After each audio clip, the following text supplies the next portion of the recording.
খুবই ইম্পর্টেন্ট একটা topic cover করব। টপিকটা হলো আত্মসম্মান বোধ।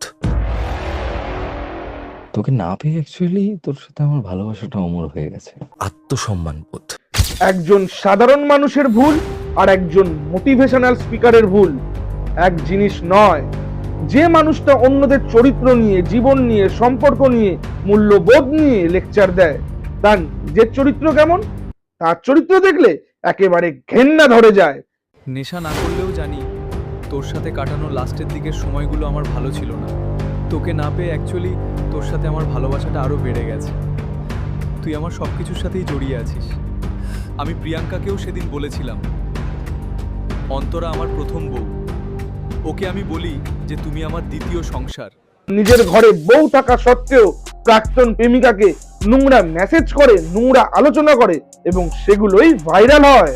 যে একবার চলে যায় সে আর কখনো ফিরে আসে না। Wake up to reality.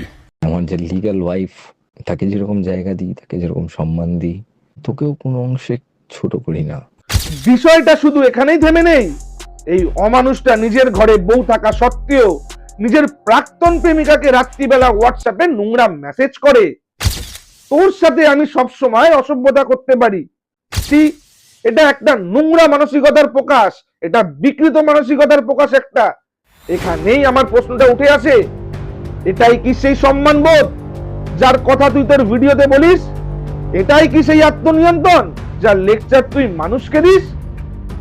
Motivation মানে শুধু ক্যামেরা অন করে গম্ভীর মুখ করে হাউ হাউ করা নয়। মোটিভেশন মানে নিজের আচরণের দায়িত্ব নেওয়া। তোর চ্যাটের ভাষা আর তোর ভিডিওর ভাষা সম্পূর্ণ আলাদা, তাই মানুষ কোশ্চেন করছে তোকে, এটাই কি সেই গৌরব? এটা কোন গৌরব? যে ভিডিওতে থাকে সে, নাকি যার নোংরা চরিত্র সে? আবার কেউ কেউ তো এরকমও কোশ্চেন করছে, আসল গৌরব কোনটা, ভিডিওর গৌরব নাকি চ্যাটের গৌরব? আত্মসম্মান বোধ। नहीं